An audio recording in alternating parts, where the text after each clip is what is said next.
ये अच्छा, मैं आप एक सवाल मैं पूछ रहा हूं, मैं आप कोर्ट पर ही जरा विवेचना हो जाए तो ढंग से हो जाए। अभी दिशा सालियान के पिता सतीश सालियान की एंट्री हुई, लेकिन उसके पहले से हम लोग लड़ाई लड़ रहे हैं। आपका पीआईएल फाइल्ड है। पीआईएल में 1.5 साल तक जस्टिस देवेंद्र उपाध्याय वहां चीफ जस्टिस रहे, सुनवाई नहीं की, नहीं होती रही। अब ये फैक्ट है, 1.5 साल तक वो पीआईएल नहीं सुनी गई, ये फैक्ट है, इसमें तो कोई झूठ बात नहीं है, मैटर नहीं लगा। अच्छा, दूसरे चीफ जस्टिस आए आलोक आराधे साहब, तो उनको कोई सपना आ गया क्या? उन्होंने आते ही मैटर ले लिया, 7 दिन के अंदर में या 10 दिन के अंदर में ले लिए हैं। वो आंध्र प्रदेश से ट्रांसफर होकर के आते हैं, उन्होंने सब ले लिया। मैटर पे आया, एक हियरिंग हो गई, दूसरी हुई नहीं, तीसरी में इस पर शुरू हो गई बात कि आपका लोकस क्या है। नहीं, लोकस नहीं पूछा, पीआईएल मेंटेनेबल है या नहीं है, एडमिशन करना उसके ऊपर बोला, लोकस नहीं पूछा उन्होंने। ये पब्लिक इंटरेस्ट का मामला है। अच्छा, पीआईएल मेंटेनेबल है, पीआईएल मेंटेनेबल है, इसके लिए तो बहस होगी ना, बहस होगी। अच्छा, कोई भी व्यक्ति जो पीआईएल करता है उसमें पब्लिक इंटरेस्ट लिटिगेशन पर चर्चा होगी, उसको कंफर्म करना पड़ेगा कोर्ट को कि हाँ ये पीआईएल के लायक नहीं है।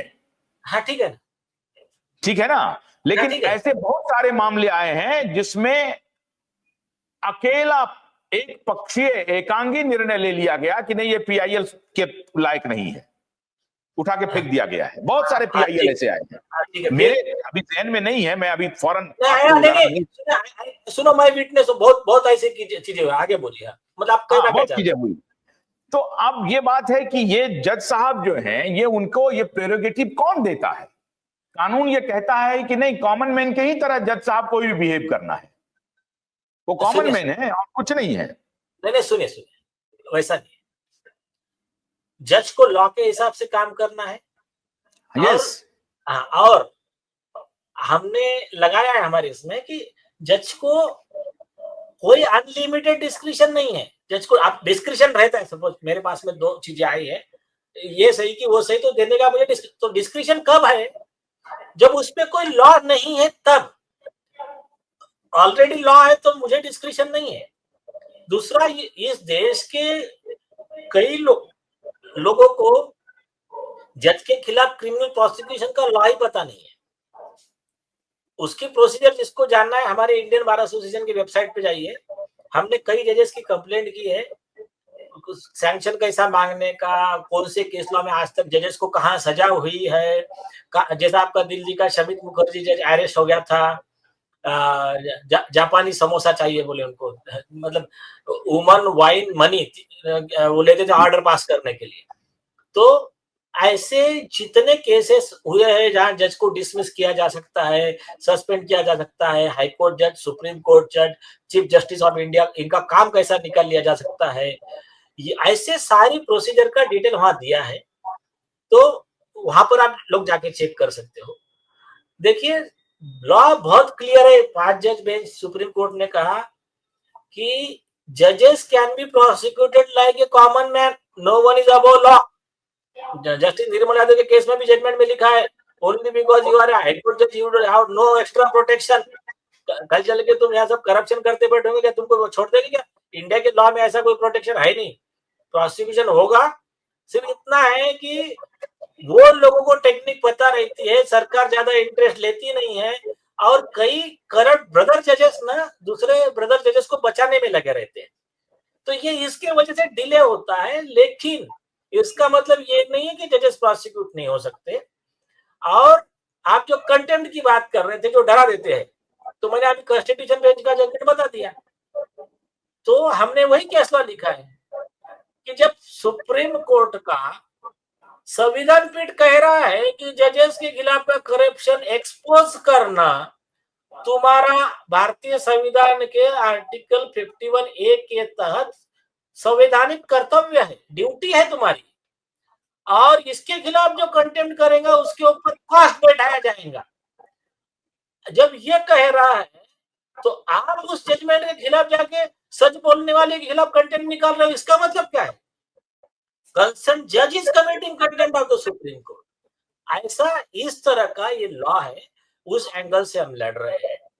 लेकिन आपको मैं इसके आगे एक इंपॉर्टेंट चीज बताता हूँ। मैंने आपको एक ये भेजा, देखिए अटॉर्नी जनरल का लेटर भेजा है,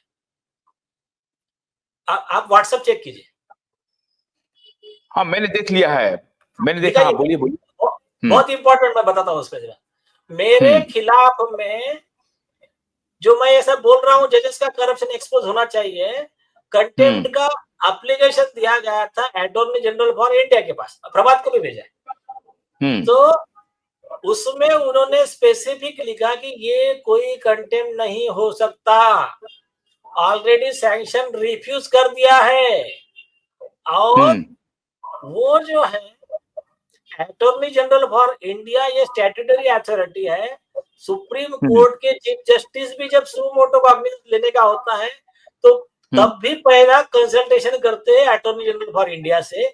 उसके भी केस ला हमने मेंशन किया है, और यही हमारा 5 जज को रिक्वेस्ट है कि जब मेरे सिमिलर स्टेटमेंट को अटॉर्नी जनरल ऑफ इंडिया कहता है कि ये कंटेम्प्ट नहीं हो सकता, जजेस के खिलाफ का करप्शन एक्सपोज करना, उसको पब्लिक में लाना, तो फिर सेम ग्राउंड पे आप यहाँ पर कैसा कंटेम्प्ट चला रहे हो? तो ये ग्राउंड लिया है।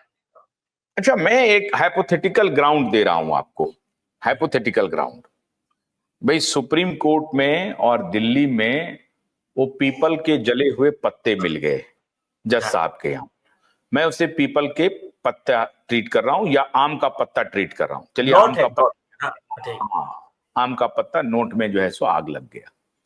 आग लग गया साहब, कोई बात नहीं है। अब आपने 7 दिन तक इसको दबाने की कोशिश की, ये फैक्चुअली प्रूव हो गया है। 7 दिन तक इस खबर को दबाई गई, फिर उसके बाद ये खबर पब्लिक में आ गई। पब्लिक में आने के बाद ये हो गया कि इंटरनल इंक्वायरी होगी और आपने ट्रांसफर कर दिया।